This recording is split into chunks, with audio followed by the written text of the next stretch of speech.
Muy buenos días y bienvenidos todos a esta jornada del día de hoy de geopolítica. Comenzamos aquí nuestra labor habitual a esta hora hasta las 9 de la mañana por 14 TV en todos los cables en el 14, el audio en tiempo real en Samantha Radio Online que repetimos a las 4 de la tarde, así como en las redes sociales.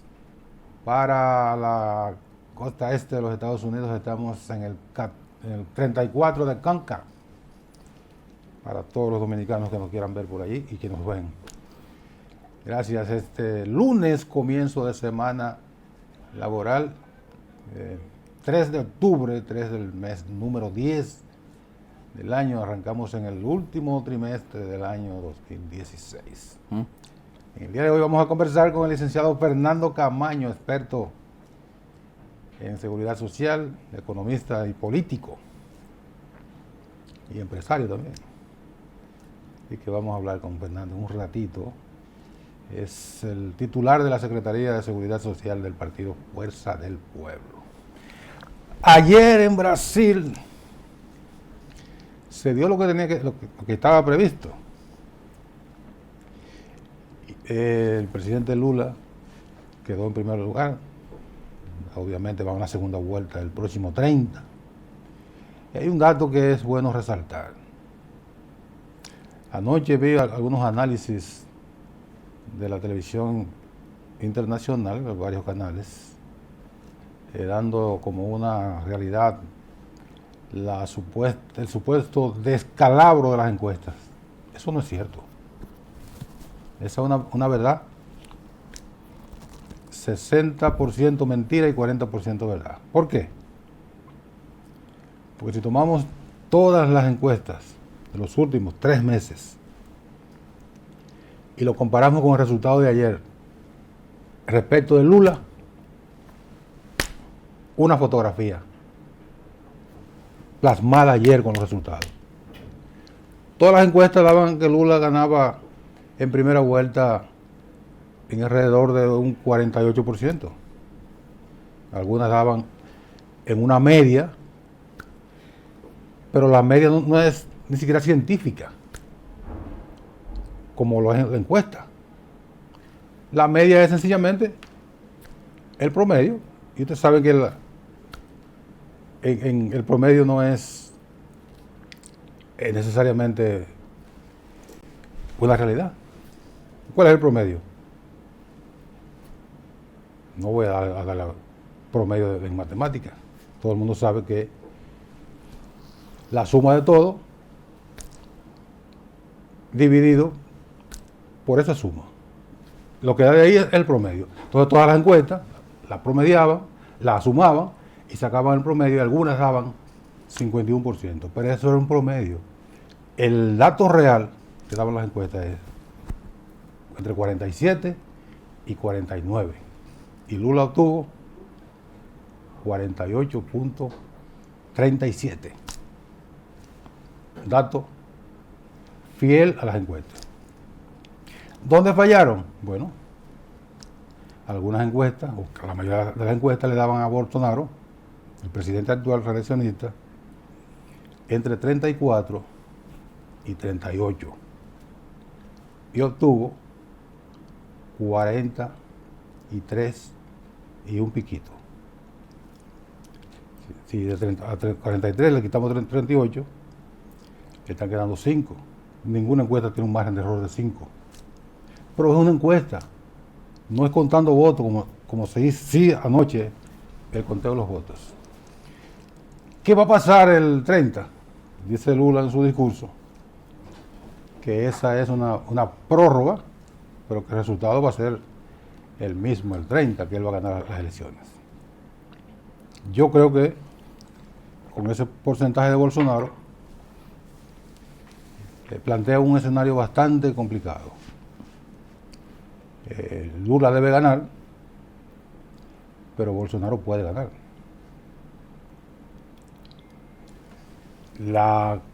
El nivel de polarización que genera el presidente Lula, hay una franja enorme de brasileños que no votaría nunca por Lula, le plantea un techo bastante duro. Pero, ¿y es diferente frente al actual presidente Bolsonaro? No es nada diferente. Hay una franja inmensa de los brasileños que jamás votarían por Bolsonaro. De modo que Lula debe ganar,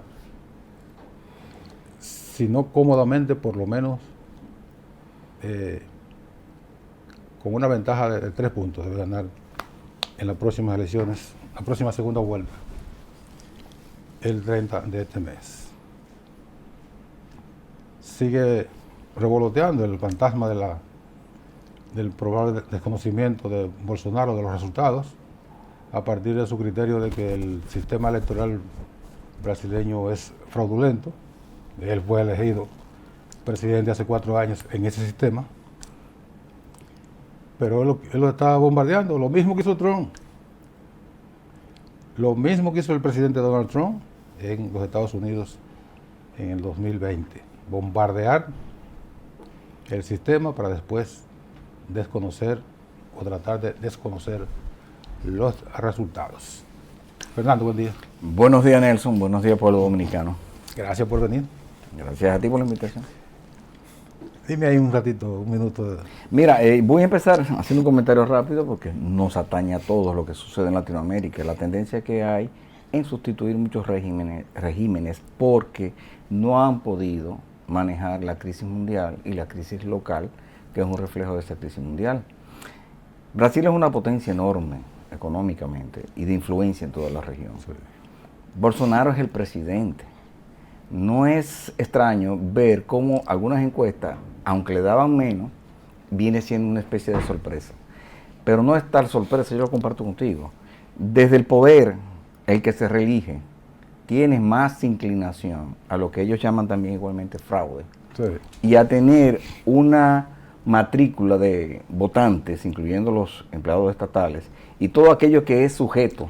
Pero luego que la gente ve la tendencia real de quién va a ganar, las cosas pueden ser muy distintas. O sea que en el caso de Brasil yo estoy contigo, no hay mucho de sorpresa, vamos a esperar, pero eso indica lo que ha sucedido en otros países latinoamericanos. Y la crisis aquí es lo mismo y peor. Porque en el caso de República Dominicana tenemos gente que imita, que no tiene ningún tipo de iniciativa y por supuesto no tienen en la cabeza un estadista. Nosotros, la generación nuestra, tú y yo y muchos, los que estamos a esta edad vivo y atentos a lo que sucede, está claro que han habido 3 estadistas. Uno de ellos es Leonel Fernández. Sí. ¿Por qué? Sentido historia, mesura, éxitos palpables, duraderos en el tiempo. Los otros 2 no tenemos que mencionarlos, son más atrás. Y fueron estadistas, con todas las críticas que podamos hacerlo. Bastante. Pero solo 3. Hoy en día no tenemos un estadista. Tenemos un presidente, igual que el último, tratando de hacer las cosas, pero sin tener el suficiente bagaje intelectual, experiencia de Estado y muchas veces equipo.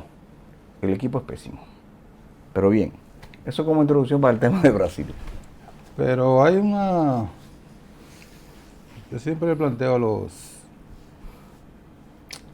invitados, los que tienen categorías así como tú, que sociológicamente y políticamente conocen bien la configuración. Uh-huh. Los estadistas no nacen, se hacen. Leonel nunca pensó ser presidente, lo he dicho muchas veces. Los pueblos lo forman, lo eligen y lo forman. Lo que pasa es que el político debe adaptarse con su talento, con su sello, a lo que demanda la sociedad en el momento indicado. A Leonel le tocó hacerlo, lo hizo bien y probablemente sea de nuevo el presidente en el 2024. Esa es la realidad. Lo que te quiero decir, el presidente Abinader pudiera llegar a ser un estadista. Pero están las condiciones y este país en condiciones de esperar que aprendan a gobernar. Ahora mismo tenemos una crisis geopolítica, social, económica, influyendo en el futuro de la República Dominicana. Solamente hay que leer las declaraciones de Leonard Renault, ministro de Relaciones Exteriores haitiano, y de Edwin Parizón, ex cónsul aquí. las dos muy fuera de la realidad. El primero dice que no aceptaría que haitianos ilegales que tienen nacionalidad, que no son apátridas, ellos no los recibirían niños nacidos en República Dominicana. Entonces, el gobierno no ha entendido que el problema no está en pedir ayuda para Haití, que el problema ni siquiera está en la frontera. El problema geopolítico, social, político de este país no lo ha manejado ni ha querido manejarlo de frente con responsabilidad. El problema serio son los casi 3 millones de individuos que están acá. Hermanos del país vecino de Haití, que debiéramos, y lo hemos hecho, tratarlo como lo hemos tratado bien. Pero allá somos testigos, pero allá, ayudarlos allá. Esto es media isla, recursos naturales escasos, recursos económicos escasos como son siempre. Una vocación depredadora de recursos naturales. Si tú le sumas lo que te estoy diciendo, un hecho puntual que hay que mencionarlo desgraciadamente, la familia Soto recibió ayer un embate de esa cultura de sangre con degollamientos. Es duro decirlo, pero esa es la cultura. Nosotros somos diferentes. Entonces, en esa realidad, el gobierno luce apático, indiferente, con declaraciones en Naciones Unidas y con el envío de señor ministro de Exteriores aquí, a decir lo mismo, es más de lo mismo. No hay creatividad porque lo que han hecho, y lo dije al principio, es imitar o tratar de imitar lo bueno que otros han hecho. Sin embargo, al mismo tiempo te dicen, eso está bien. Sin embargo, te dicen, no mire para atrás. Entonces, si tú no miras, si tú no miras los buenos, está bien. Pero lo hacen mal porque no hay talento. Entonces, el tema de mirar para atrás tiene una sección cronológica, o sea, no mira el pasado.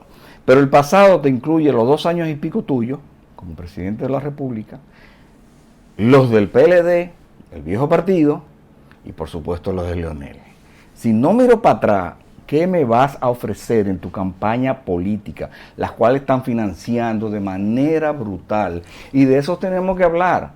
Porque en la imitación está el tema de los planes sociales, que lo han utilizado, y uno de los críticos grandes de los medios, señor Zapete, ha llamado a la ministra, vamos a llamarla ministra, pero la encargada de Supérate, mentirosa. Esas son palabras muy duras. Y es porque se utilizan. ¿Y por qué? Porque no, es dura que le digan así, pero la realidad. ¿Pero por qué le dicen así? La realidad entonces acusa y señala. Tú no puedes utilizar recursos del Estado para la politiquería barata que se está haciendo. Y otro ejemplo, porque ¿qué lo repiten? Lo decimos muchas veces. No dan tregua para que dejen de criticarle al gobierno. No ayudan. Entonces uno se ve en la obligación de decir, pero ven acá, queremos hacer una oposición moderada. Pero en esas condiciones tenemos que ser críticos. ¿Qué fue lo último? Con dinero del gobierno, con el que tú pagas, el que yo pago. Decir, vamos a apoyar los daños, o vamos a apoyar a las familias que tuvieron daños de Fiona en el este, por 1,000 pesos por tarea. Entonces quiere decir que el que tuvo daño y tiene 5,000 tareas, es un pobre, usted le va a dar 1,000 por tarea. O aquellos, porque es ese tipo de programas que son inventos, que no tienen transparencia, que no tienen método de seguimiento, que no hay forma de comprobar a posteriori que ese recurso se usó de manera correcta. Tú puedes ser un líder local, tienes 10 tareas, un solar, pero te declaran 500 tareas. Te están ayudando a hacer política con el recurso. O sea, ese tipo de decisiones son las que uno tiene que criticar, porque son las peligrosas. Entonces, ¿y dónde está lo malo de eso? Que es politiquería barata con recursos del pueblo dominicano en momentos de crisis. ¿Y el que lo recibe? Es un político, o es un afecto, o es un proselitista que está siendo financiado con tus recursos. No, necesariamente, Fernando. Eso no es correcto. Puede ser un Juan de los Palotes. Y los hay, pero son los menos. Que tenía 100 tareas. Pero son los menos. Hay que ayudarlo, pero con programas instituidos que tienen seguimiento, que tienen metodología, que tienen una especie de rendición de cuentas, por lo menos a través de la Contraloría General de la República, que luego la Cámara de Cuentas puede decir las bondades o no. Entonces, si tú lo montas dentro de un programa institucionalizado, que tú mismo has cogido, por ejemplo, Supérate, que creen que cambiándole los nombres a los programas, imitando al pasado, están haciendo política de Estado. No, están haciendo demagogia. Y lo demuestra también lo que está sucediendo, y te lo voy a subrayar. Este presupuesto 2023 es un presupuesto reeleccionista. Tiene un tufo. 1.2 billones. Tiene un tufo a reeleccionismo que llega muy lejos. Están duplicando partidas presupuestarias para provincias donde hay muchos votos, donde hay su desarrollo, hambre y atraso, como la frontera. Ahí no. Ahí el presupuesto son exiguos o lo han bajado, que es peor, en lo que es el proyecto de presupuesto. Pero cuando se elabora el presupuesto y se elabora en política pública, no se utiliza el per cápita para saber a dónde impactar, con qué cantidad de recursos dirigirse, por ejemplo, a San Cristóbal. De eso estamos hablando, de que el presupuesto es un instrumento de desarrollo, claro, para desarrollar. Pero hay zonas urbanas, hay provincias que tienen su propia sinergia. Santiago.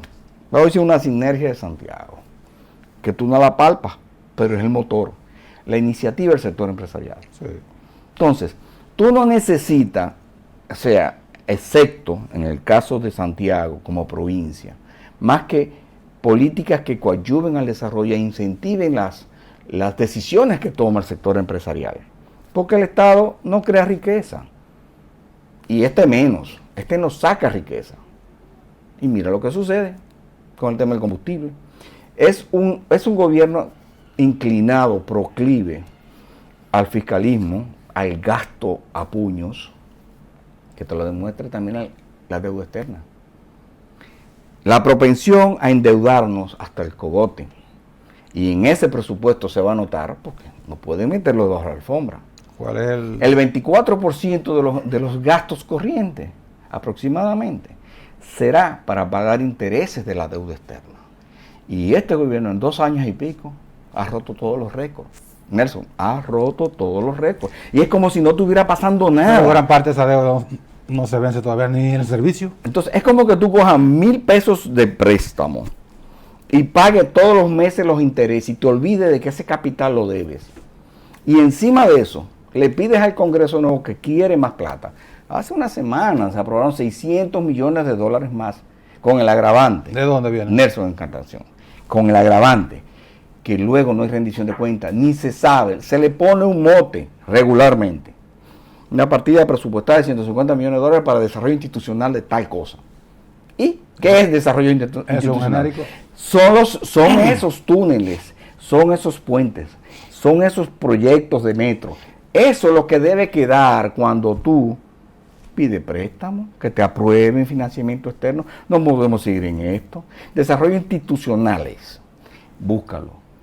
Una gran parte de esos préstamos son desarrollo, pero es que la gente llega a aprender. No, no es eso. Es para cubrir partidas de gastos que no corresponden a ningún tipo de plan ni programa que no sea el gasto a puños.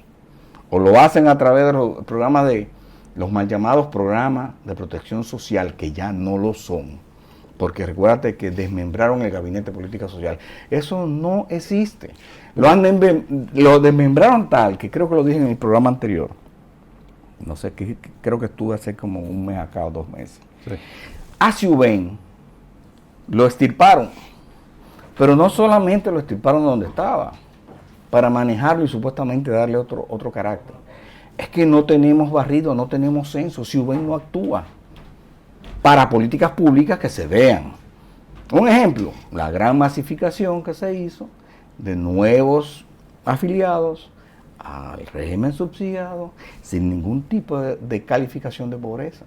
¿Y no está sobre el mapa de pobreza? No, eso lo explicamos. Eso sucedió. Y ahora dentro de eso, y luego vamos a hablar de seguridad social en un ratito seguro, porque esas preguntas vienen, claro, y te las agradezco. Hay una resolución ahí bastante y fea. te las agradezco. Sí, no solamente una nueva resolución, sino posiciones encontradas sobre una ley que no se ha aplicado como se debe. Vamos a la pausa y regresamos con el licenciado Fernando Camaño, opositor bien identificado. Está tu trabajo, Fernando. Ese es mi trabajo. Pero no nos dan tregua haciendo lo malo. Pero con una oposición propositiva, como dicen Lo ustedes. hacemos propositivo también, sin dejar de señalar y puntualizar lo malo. Regresamos.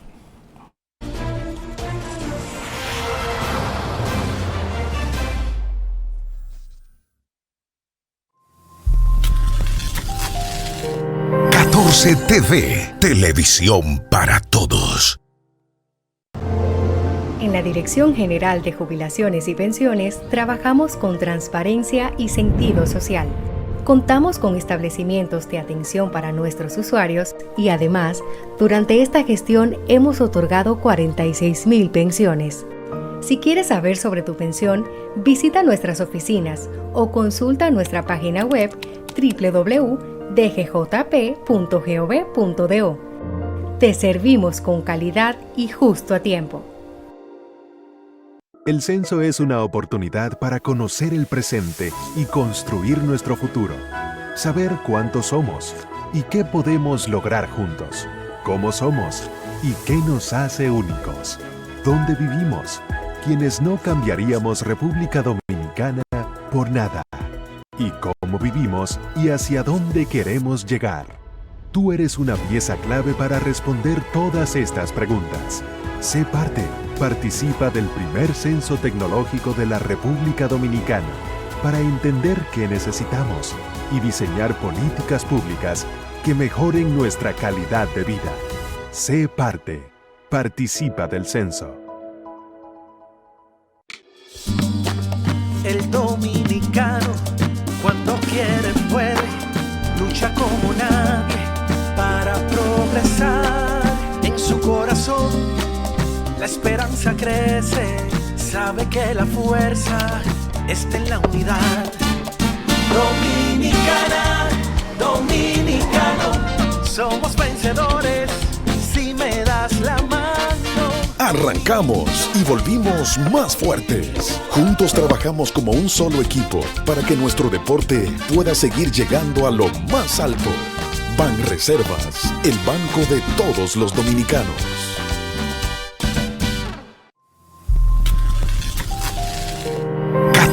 TV, televisión para todos.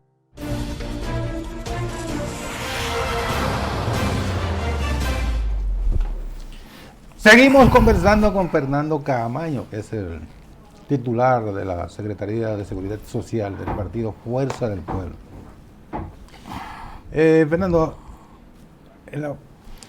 el tema del presupuesto, tú lo tocaste ahí medio tangencialmente. Y te preguntaba para reafirmar, porque yo sabía que tú habías trabajado en ONAPLAN, Oficina Nacional de Planificación, que fue un cerebro, un think tank. Sí, en ese tiempo se respetaba. Se respetaba mucho y la formulación de las políticas públicas pasaban por las opiniones de ONAPLAN, el gobierno central le ponía mucho caso. Y entonces, tú estás criticando la formulación del presupuesto, siempre el presupuesto, excepto cuando Joaquín Balaguer ha contemplado un déficit de entrada. Sí. Muy alto. Sabemos que no se va a recaudar lo que estamos proyectando, hay un déficit ya planteado. Pues no es lo mismo que está pasando ahora. Lo que está pasando ahora es peor, porque no solamente en el tema de la formulación es mala intención, sino en la ejecución, que tú le sumas incompetencia. Tú no vas a gobernar subiéndote en la cola del motor y haciéndote el simpático. Eso no es cierto. Porque tú eres calificado, y tu gobierno, y tu equipo, como Popilandia, como dice Guido. Tú no resuelves eso en tiempo de campaña. Ya es tarde para ablandar habichuelas, dicen algunas mujeres, ¿verdad? Y es muy cierto. Entonces, las políticas públicas no se pueden hacer de oída. Y su ejecución menos, o sea, ni su diseño ni su ejecución. Entonces, están actuando por instinto mediático. Dice la prensa y los medios que esto, dice la oposición que es esto, por aquí vamos. Búscame dinero, mándaselo a Gloria Reyes, llámate a Tony, llámate a Nene Cabrera, Eso es tapar pinche. No hay política de Estado excepto la monetarista y la fiscalista. En eso están muy atentos. Por su lado el señor Banco Central y por otra parte nuestro amigo Hochi. Pero bien, le dicen a la gente que hay un problema de presión tributaria, que tenemos una presión tributaria muy baja. Si tú quieres eso... La gente no entiende eso. Sí, la gente no entiende eso. Entonces confunden a todo el mundo con que es baja. Pero entonces por el mismo tiempo que podría serlo, si tú utilizas bien lo que recauda. Y entonces lo invierte como debe y luego piensas si el 4% está bien ejecutado. Sabíamos nosotros lo que iba a pasar. El presidente Fernández lo adelantó con mucho tiempo. Pero los mediáticos, las ONG, participación ciudadana, porque se le da el 4% y se le pone en la mano de cualquiera, eso no es para cualquiera. No. Entonces, volviendo atrás, cuando te dicen que es baja la presión tributaria, te lo dicen con respecto al PIB. No, tú tienes que decirlo con respecto a los ingresos fiscales. Al presupuesto. Ingresos fiscales. Hoy, yo lo adelanté ahorita. Después de los 600 millones, estamos casi en 24-25% del gasto corriente que se da solamente para intereses. En el presupuesto debe ser consignado. Y el capital van a destinar entre un 3 y un 4% para amortizar el capital de la deuda. ¿Ok? Es posible que estaríamos destinando del presupuesto, no del PIB. El PIB es un número. La plata está en el presupuesto de ingresos y gastos, concreto, real.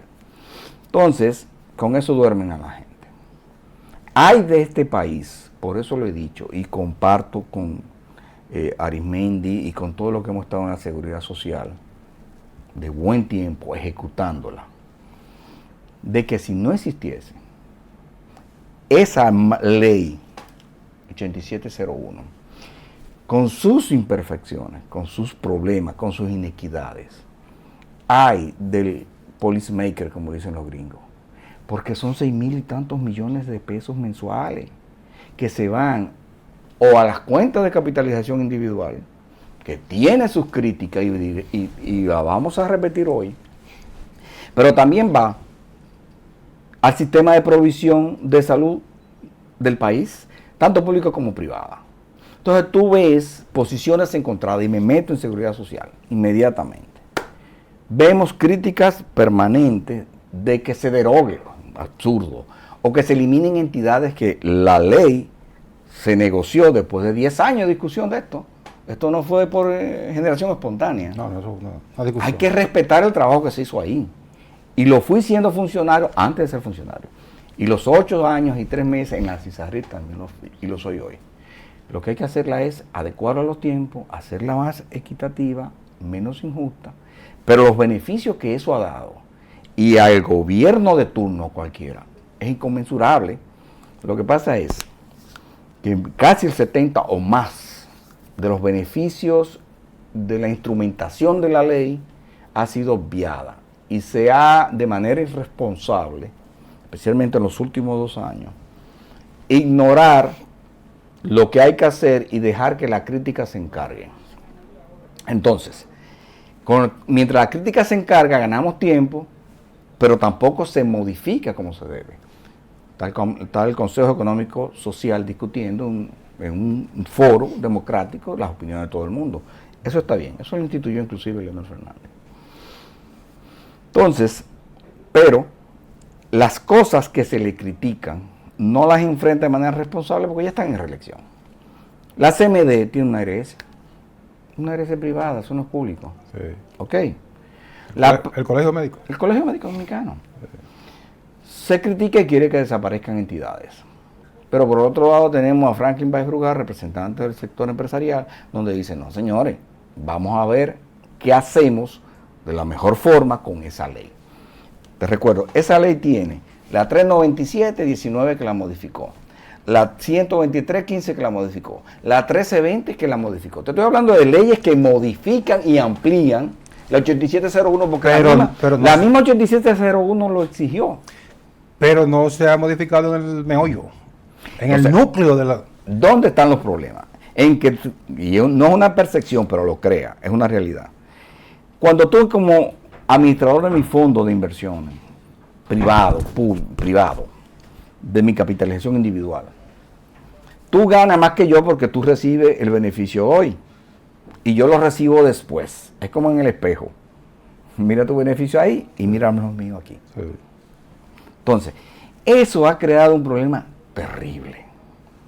Pero el fondo del problema no es el beneficio que le dieron, porque en el 2020 se modificó la ley para bajar los beneficios que tenían las AFP. Sí. Y se bajó. Que sea suficiente, no sabemos.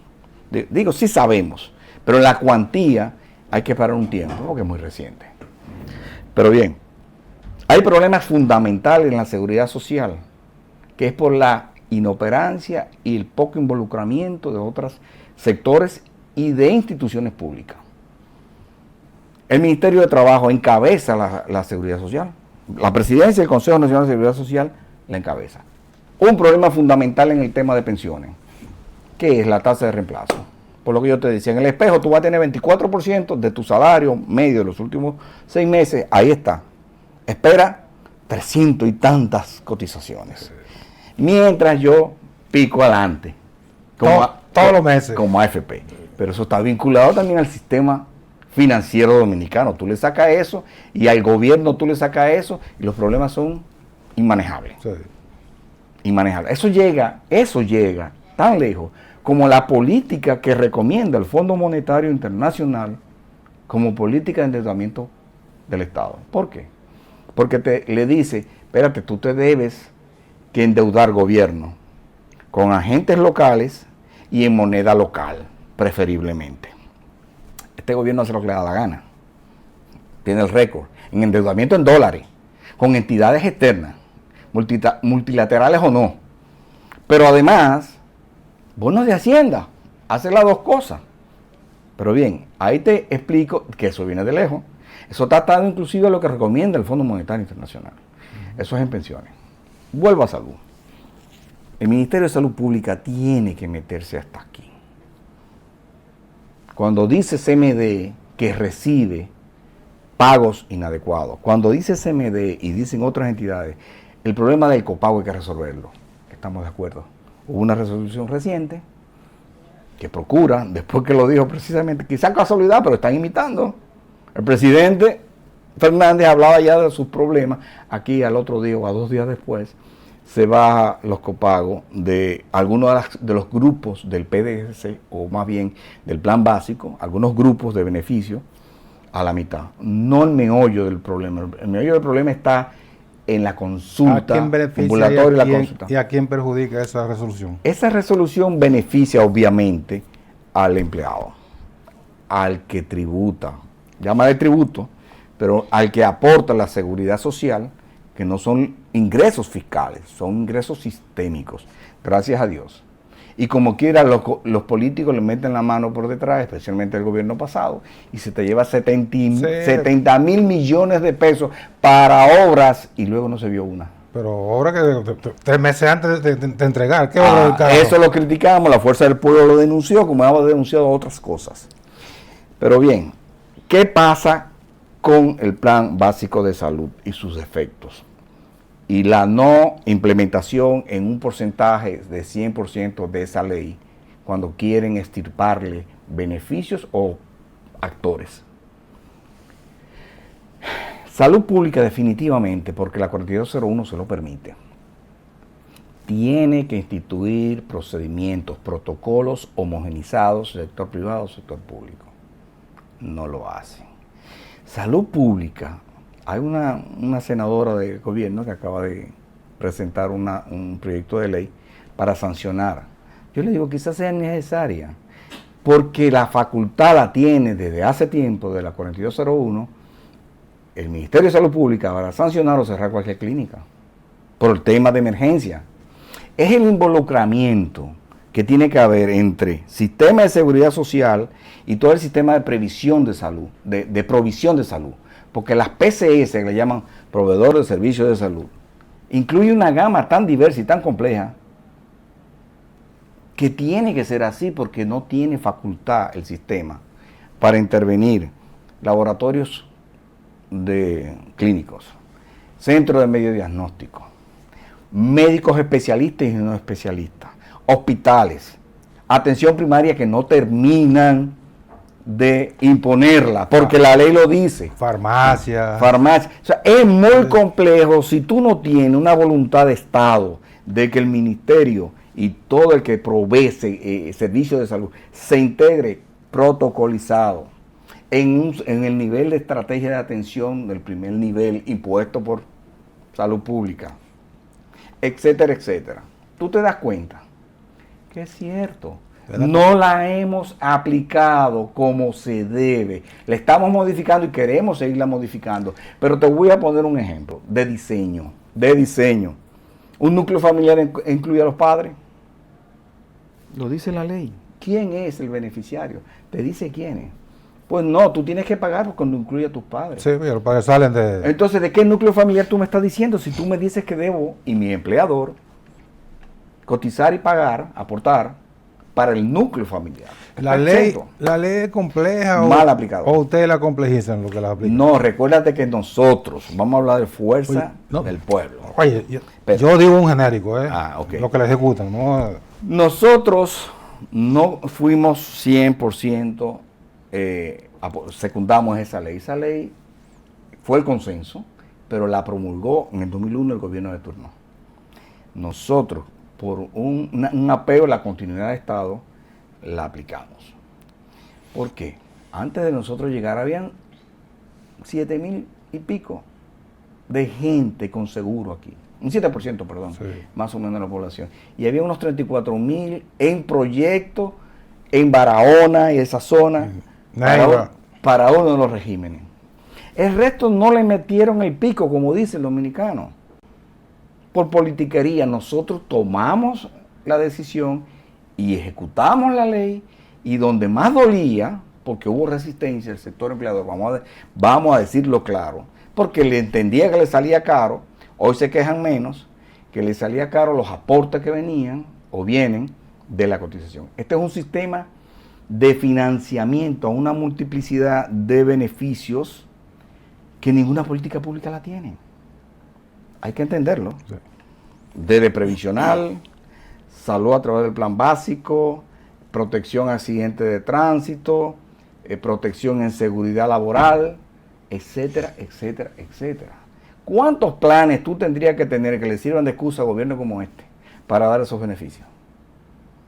Imagínate que los que heredó no lo están manejando bien, imagínate tú que sustituyan a estos. El colegio médico, oía a su presidente, el doctor Sedán Cava, protestando por la resolución esta, señalando que el grueso de la modificación del capital va a las ARS. De 7,000 y pico, las ARS van 5,000 y pico de millones. Y el resto lo distribuyen en el resto. Te voy a decir lo que sucedió. Una resolución del 2021 obligaba a hacer lo que tiene que hacer el Consejo. Y la ley lo dice. Indexar. Indexar. Entonces, al haber un ajuste por indexación de 100 y pico de pesos al cápita, por indexación, entienden que benefician a la ARS. Pero esos 100 y pico, ahí incluye el 10% del cual las ARS tienen que cubrir sus gastos administrativos y operacionales, y entonces de ese 10% regularmente, cuando le va bien, tienen un 3% aproximadamente.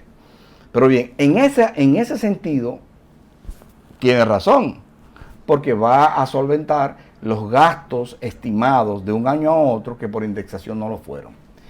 En los 53 y tantos pesos que se le sumó, evidentemente hay nuevos beneficios, y el tema de la reducción en algunos grupos del Plan Básico de Salud que van a minorar el impacto que tiene el gasto de bolsillo. Ahora bien, el gasto de bolsillo y el gasto sistémico, donde más abuso tiene son en las consultas médicas ambulatorias y de internamiento. Espérate, pero ahí duele, ahí duele mucho. Y de la consulta como tal, porque Sedencaba decía, bueno, han indexado todo el mundo, menos la consulta a los médicos, Claro. que se mantienen en 350 pesos. Tanto a Aldo, a Waldo, y a Senencaba, hay que entenderlo. Nosotros, por lo menos quien te habla, siempre lo ha respetado y lo ha entendido. Ellos son líderes gremialistas. Sí. Ellos tienen que abogar por sus médicos. Y la gran mayoría de los médicos quieren más recursos que los que reciben. Aunque muchos no cumplen el 45% solamente de las tandas de 4 horas. Por eso yo decía, pon la casa en orden, Ministerio de Salud Pública. No solamente con la infraestructura física, con todo el equipamiento que no tienes, el desastre que es hoy la Red Pública de Salud, sino también gobernando e instituyendo normas para que tus médicos cumplan. Pero bien, la ARS de CMD existe. Los gremialistas de ADP, de la Asociación Dominicana de Profesores, no van a querer que desaparezca tampoco su ARS. No. Entonces, lo que se necesita es compromiso de Estado en políticas públicas para secundar esto. Te voy a poner un ejemplo. El artículo 24. Ahí se puede mejorar muchísimas cosas, pero el artículo 24, que es el que tiene que ver con el derecho a veto, es tripartito, como debe ser el Consejo.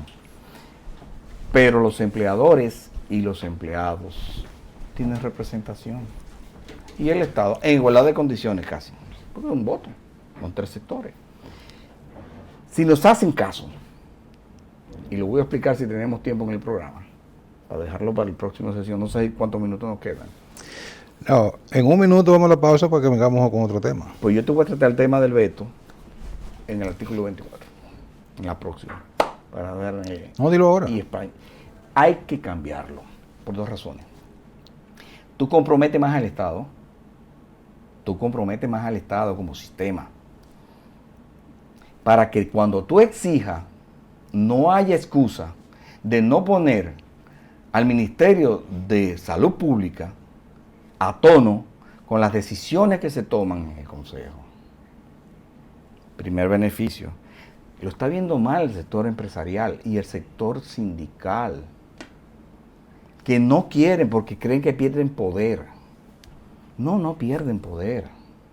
Comprometen al Estado y el Estado tiene que mejorar en los compromisos que ha asumido. Porque si usted quiso ser presidente o quiso gobernar como un partido, es en todo su sentido. No puede ser para una parte, tiene que ser para todo. No, como yo digo, usted se le pegan las verdes y las maduras. Entonces, va muy cómodo. Todo nuestro gobierno va cómodo teniendo un sistema de seguridad social como el que tenemos. Créeme. ¿Dónde iría bien forzado? Y necesitamos mejorarlo en el previsional. Si todo fuera de reparto y pagado con impuestos. Sí. ¿Tú te imaginas? Entonces hay que mejorar el que tenemos. Porque el recaudo y dispersión que se hace para salud, previsional, riesgos laborales, lo que tú quieras, no viene de las arcas, viene de ¿qué? Viene de la masa salarial, en el caso del régimen contributivo, de la masa salarial vigente. Por eso yo puse en un momento, y se me fue la idea, o lo olvidé, es que el Ministerio de Trabajo, que encabeza el Consejo Nacional de Seguridad Social, no entiende que el mercado laboral, los salarios que se paguen, la productividad que permita para que se paguen salarios no precarios, es lo fundamental. Eso impacta también en los ingresos de la seguridad social. En todos los beneficios y las demandas que el propio colegio médico y los médicos hacen, los proveedores. Entonces todos tenemos que abogar por una mayor productividad de la economía, una mayor inserción de desempleados a cotizar, Sí. y sobre todo, que es lo que más influye en el caso de la tasa de reemplazo que hablábamos ahorita para tú pensionarte, que es la densidad de cotización. ¿Qué es la densidad de cotización? Que la frecuencia de tu cotizar en meses sea un 100%, por ejemplo. Que mientras tú estés trabajando, tú cotizas. Pero aquí la movilidad laboral no permite cotizaciones que eleven la densidad laboral con respecto a la cantidad de cotizaciones que tú tienes que hacer. No lo permite.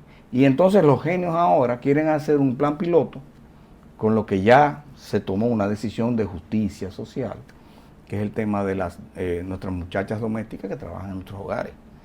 Bien complejo para implementar. Mira, que no puede lo poco, no puede lo mucho, decía mi padre. Que no son tan muchachos.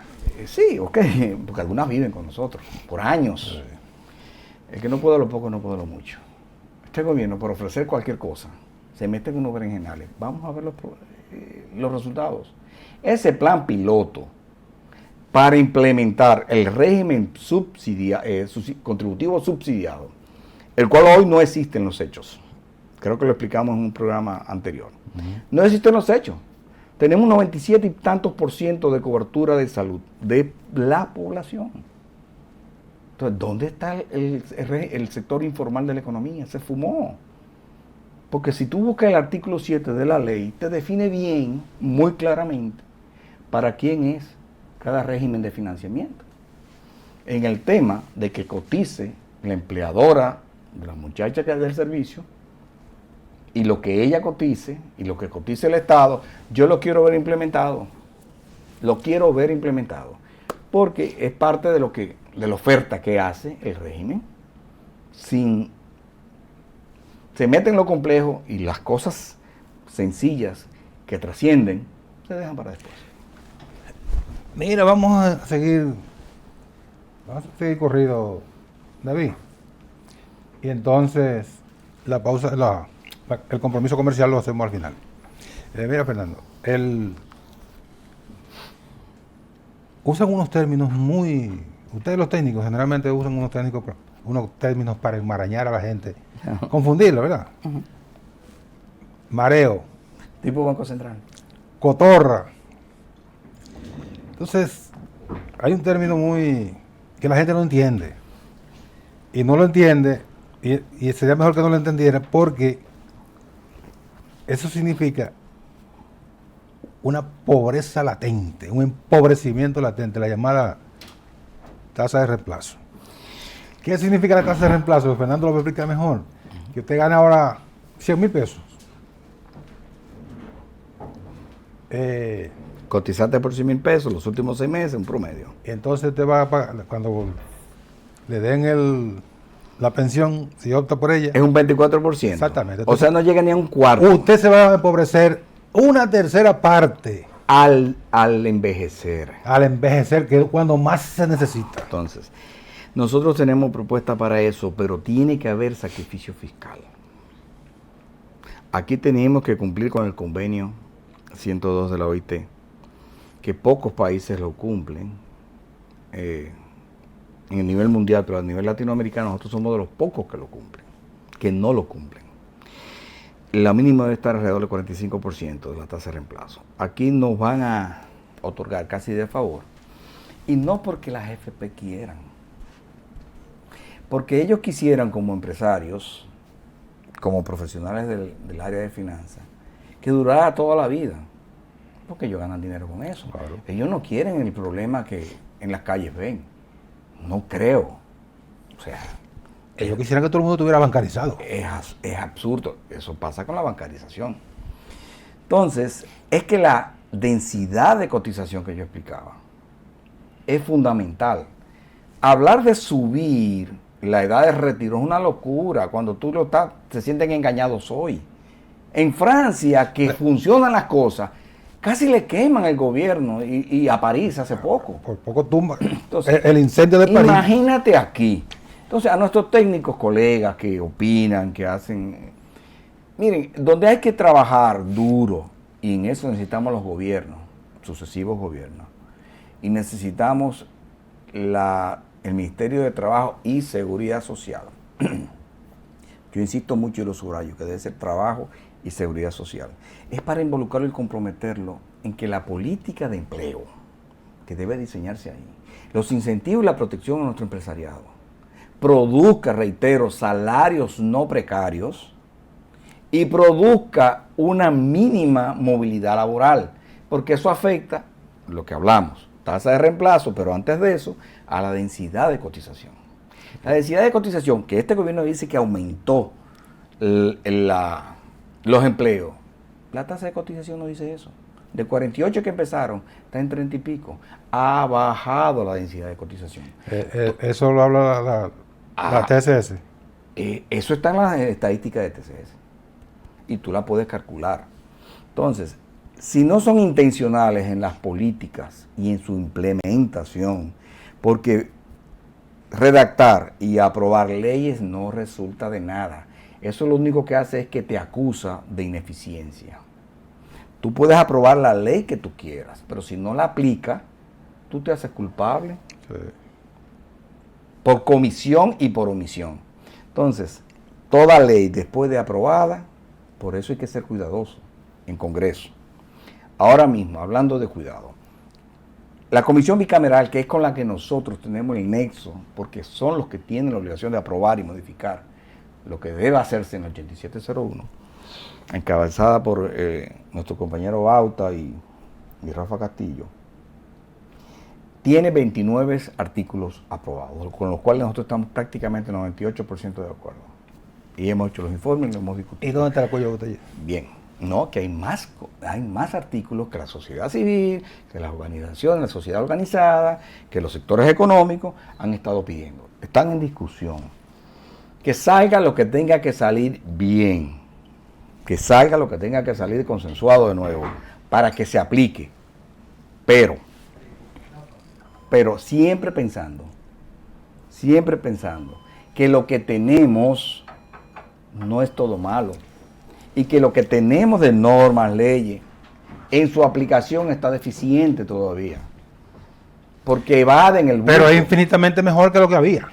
Por supuesto, teníamos los anacrónicos del IDCS. Y de los seguros privados.